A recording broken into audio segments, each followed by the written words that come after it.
they're doing pretty well, actually. You know, in their playoff spots at the moment. They're an improvement from last year. I think they finished 21st last season, which was a disappointing campaign. But this year they've been scoring goals for fun. They've actually scored 10 goals in this FA Cup so far, beating Ramsgate 5-0, a non-league team, and then they also beat Cheltenham Town 5-1, which is a big scoreline. And they've actually beaten a championship side already this season, Stu, in the Carabao Cup. They beat Coventry City early in the season. So, yeah, a team looking pretty good. Yeah, they gave a weakened Chelsea side a bit of a scare in the League Cup earlier in the season, went 1-0 up at Stamford Bridge. Obviously, the big hitters weren't playing for Chelsea, but there were still some recognisable names in there. They ultimately lost that game 2-1. They like to play a bit of football, apparently, a bit of free-flowing football. The goals, like you say, plenty of goals, similar in the league, but they've lost two of their best attacking players to the Asian Cup.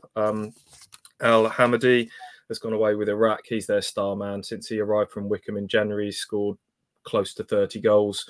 And Omar Boujil has gone away with Lebanon as well. So that's dented their chances going into this game, no doubt about it.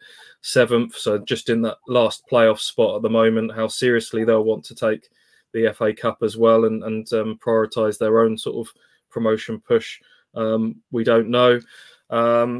But yeah, it'd be interesting to go back to Plough Lane. It's a nice little setup there, isn't it? The new stadium, sort of hemmed in by sort of flats all the way round. Nice to see them back at their spiritual home in South London after the whole Milton Keynes debacle and the comeback and everything for Wimbledon. But yeah, I think this is a nice little respite from the pressures of the league, really, for Ipswich, and 5 games without a win over a pretty hectic period. A change is as good as a rest was Kieran McKenna's verdict going into this one, even going as far as highlighting the fact that the match balls are different in the FA Cup as well.